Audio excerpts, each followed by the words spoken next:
BRS అధినేత కేసీఆర్ కు వచ్చిన పరిస్థితి ఏ తండ్రికి రాకూడదని సిపిఐ నారాయణ అన్నారు. బీఆర్ఎస్ కు వచ్చిన సంక్షోభం ప్రజల వల్ల కాదని వారి కుటుంబం వల్లేనని విమర్శించారు. కేసీఆర్ 2 మాటలంటే కవిత 4 మాటలు అంటుందని చెప్పారు. ప్రాంతీయ పార్టీలు కుటుంబాలకు ప్రాధాన్యత ఇస్తాయి కాబట్టే కూలిపోయాయని సంచలన వ్యాఖ్యలు చేశారు. ఎర్ర జెండాలు మాత్రమే అంతిమంగా ప్రజల పక్షాన పోరాటం చేస్తాయని చెప్పారు. ఏ తండ్రికి ఇంత కష్టం రాకూడదు. సొంత కూతురే తండ్రికి వ్యతిరేకంగా నానా విమర్శలు చేస్తూ ఉన్నాయి. తండ్రి ఏం చేశాడు? కడుపు తీసుకుంటే కాళ్ళ మీద పడుతుంది. కూతురు ఏమైనా తింటే ఆయనకే తగులుతుంది కాబట్టి ఆయన తిట్టలేడు. ఎవరు చెప్తారే తిట్టబోతే అక్క కూతురు, కొట్టబోతే అక్కడ ఉందని అంటారు. కాబట్టి కూతురు ఏమనలేడు. అది మనంటే ఇప్పటి సీల్చి అన్నాడేవాడు. ఏం చెప్తాడు? ఆయన ఒక తండ్రి నుంచి పుట్టిందే కదా ఏం కూడా.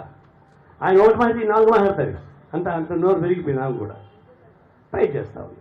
కాబట్టి టీఆర్ఎస్ వచ్చిన సంక్షోభం కేవలం తెలంగాణ ప్రజల వల్ల కాదు, వాళ్ళ కుటుంబ పాలన వచ్చేటువంటి పాపమే, పనిచేస్తున్న పాపమే. తత్వం పడిపోయిన మాట వాస్తవం.